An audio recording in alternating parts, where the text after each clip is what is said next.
This is your daily scripture for January 20th. My name is Henry Loke. This is God's Feeding Station. Honored to be with you again today as we continue in the Gospel of Mark, Mark chapter 14.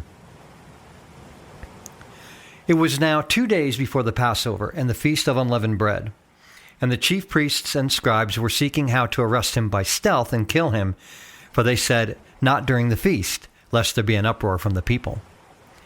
And while he was at Bethany in the house of Simon the leper, as he was reclining at table, a woman came with an alabaster flask of ointment of pure nard, very costly, and she broke the flask and poured it over his head.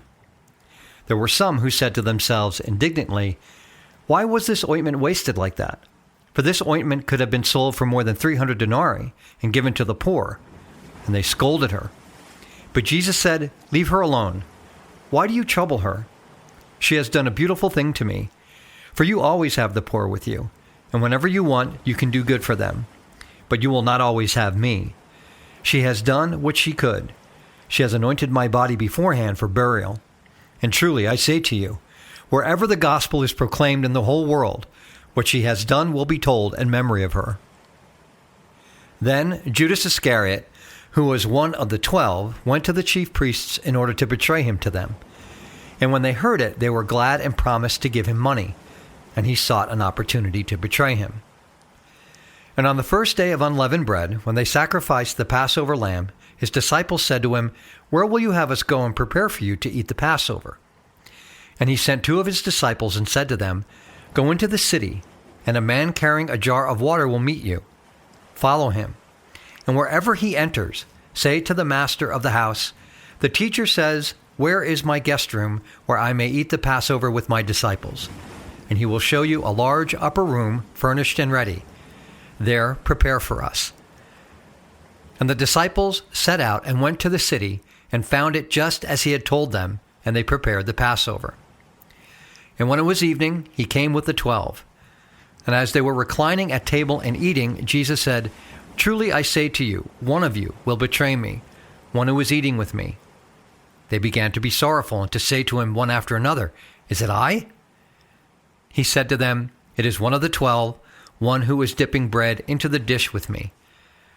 For the Son of Man goes as it is written of him, but woe to that man by whom the Son of Man is betrayed. It would have been better for that man if he had not been born." And as they were eating, he took bread, and after blessing it, broke it and gave it to them, and said, "Take, this is my body." And he took a cup, and when he had given thanks, he gave it to them, and they all drank of it. And he said to them, "This is my blood of the covenant, which is poured out for many. Truly I say to you, I will not drink again of the fruit of the vine until that day when I drink it new in the kingdom of God." And when they had sung a hymn, they went out to the Mount of Olives. And Jesus said to them, "You will all fall away, for it is written, I will strike the shepherd, and the sheep will be scattered. But after I am raised up, I will go before you to Galilee." Peter said to him, "Even though they all fall away, I will not." And Jesus said to him, "Truly, I tell you, this very night, before the rooster crows twice, you will deny me 3 times. But he said emphatically, "If I must die with you, I will not deny you." And they all said the same.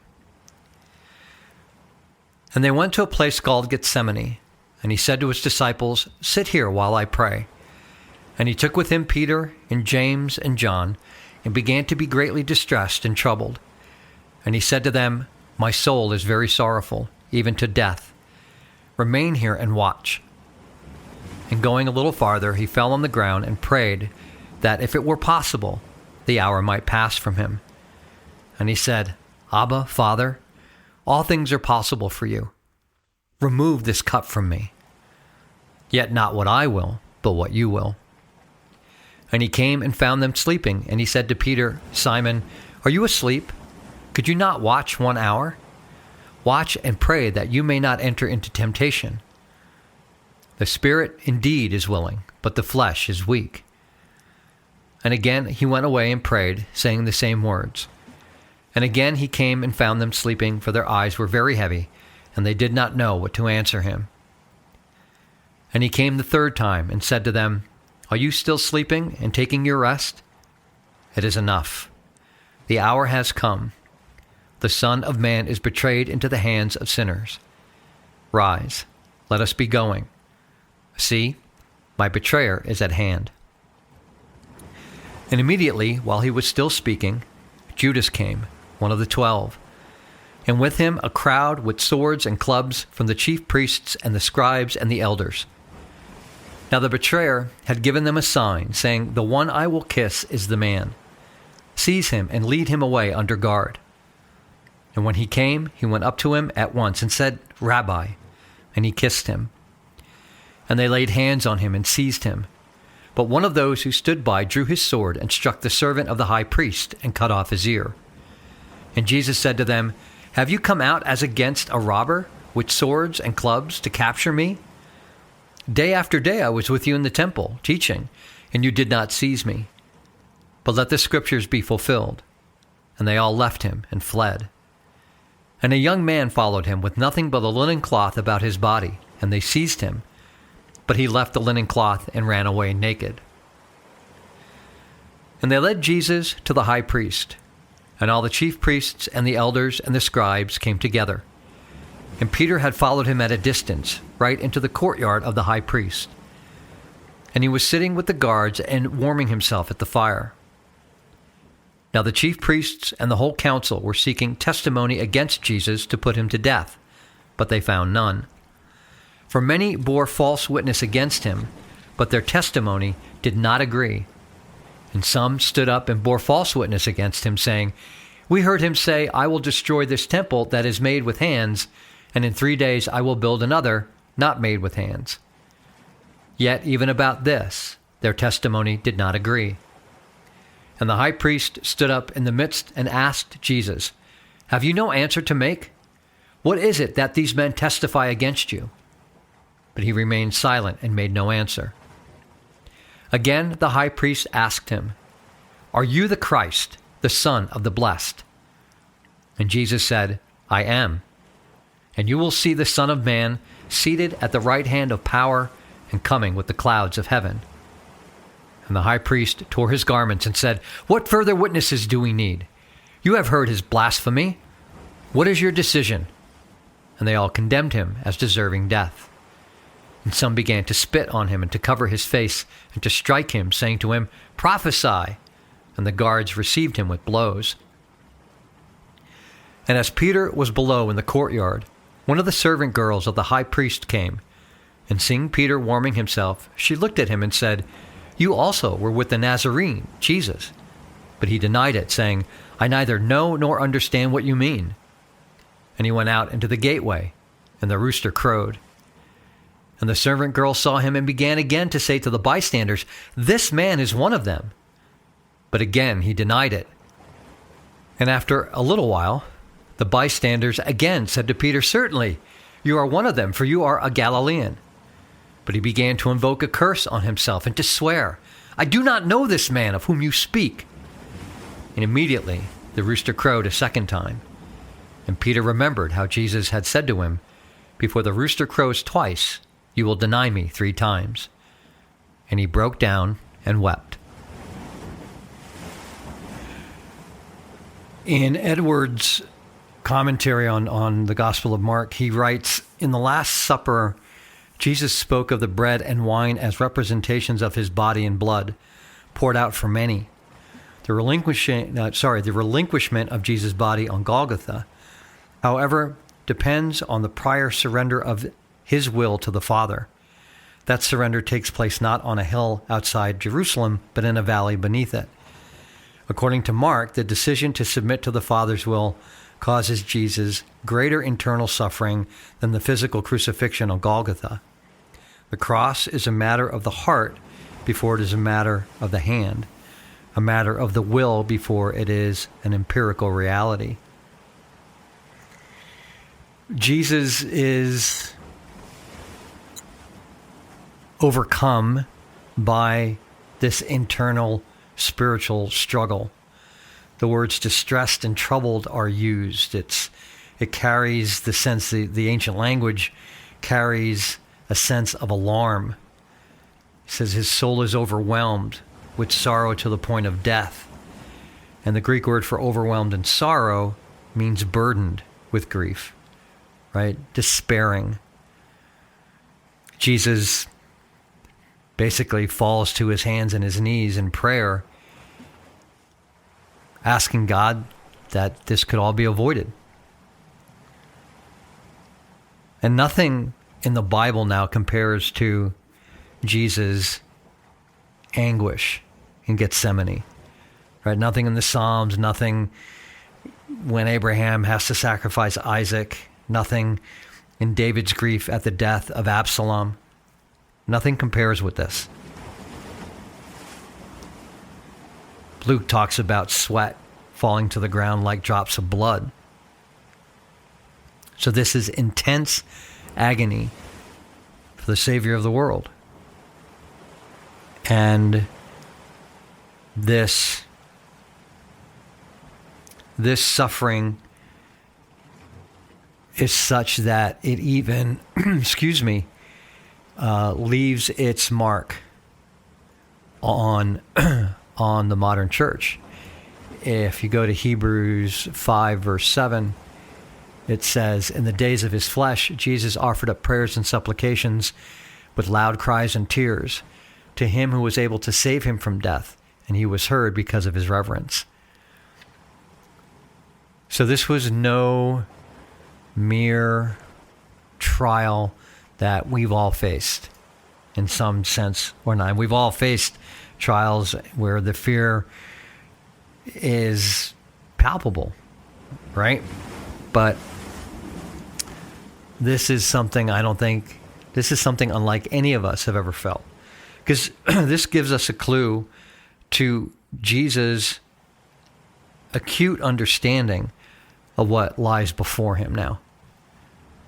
Because it's not just his own death that he's facing. Because many people face death with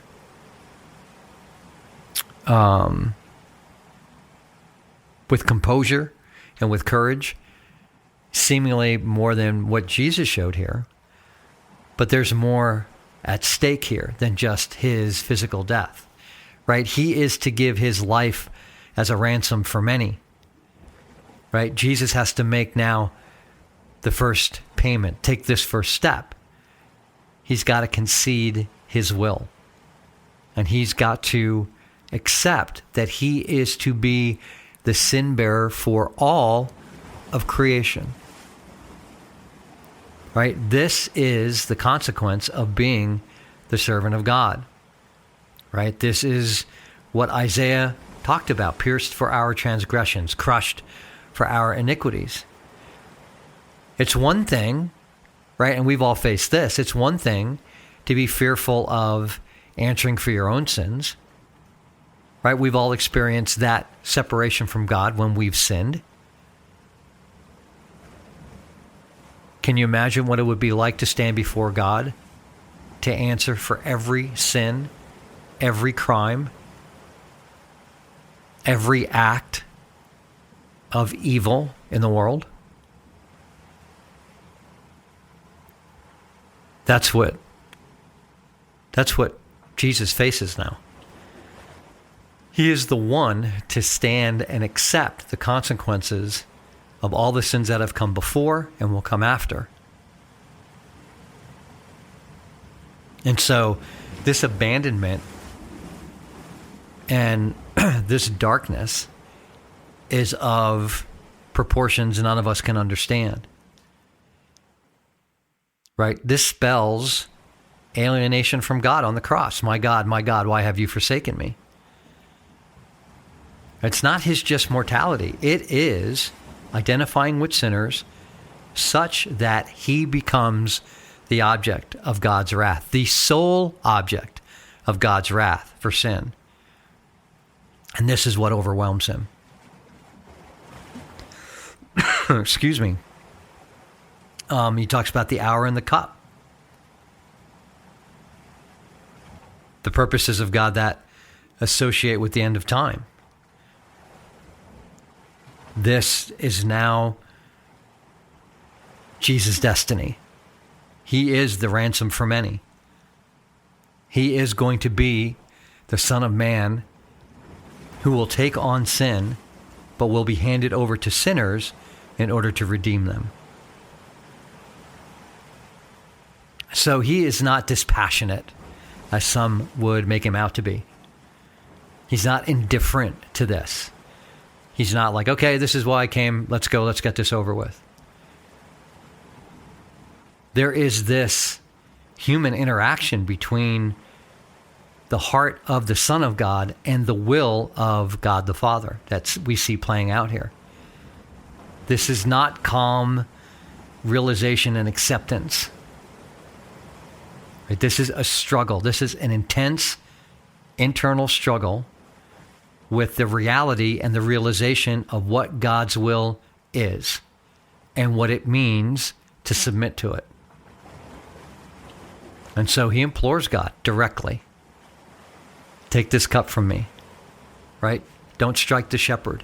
Don't do there's got to be another way to do this. There was another way for Abraham and Isaac. Surely there's another way for me. And this suggests that Jesus is tempted to not go through with this. But his will to obey the Father is stronger than his desire to save himself. He's been presented with many exit ramps from this. And it starts after his baptism, being tempted in the wilderness by Satan. He has disavowed any attempt to derail this plan of salvation. And eventually he does get to the point where he says, not what I will, but Father, what you will. And there's also danger here for the disciples. It's lesser, it's different, but it's a danger. Right? The last words here that Jesus says to them is, watch lest you be caught sleeping. But the disciples fail that test. And 3 times he warns them, pray so that you will not fall into temptation. And one of the last times that he actually addresses Peter, it's not as the rock, but it's as Simon. Because in Gethsemane, he doesn't live up to that name.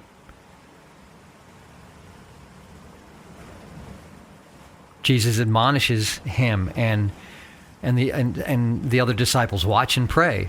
He says the spirit is willing, but the body is weak. Right? It is a reminder to us that when we trust and obey God, those are not the default responses. Those are ongoing struggles. And so that's a battle that we all fight. So, and again, it's late. They've had a big meal, the big Passover meal, that they've had some wine. All of it causes them to doze off. And so all of this, is Jesus' final moments of freedom. Because now Judas arrives, the soldiers arrest him, and events quickly move forward. There are other accounts in Luke that an angel comforted him, but Mark and the majority of tradition doesn't say anything about an angel coming to his side to help him in this moment. But Jesus, he's got to fulfill his destiny, and the only, as Edwards puts it, he said, if Jesus is to fulfill his destiny as God's son, the only answer to his prayer will resound, in the venomous accusations and the hammer blows of Calvary, against which drugged wine will be dull comfort. So, Jesus, in feeling maybe farthest from God, from God's presence, he is in fact closest to God's will. And Gethsemane is the prelude to Calvary. Right? Jesus has to allow his will to be crucified before his body can be on Golgotha.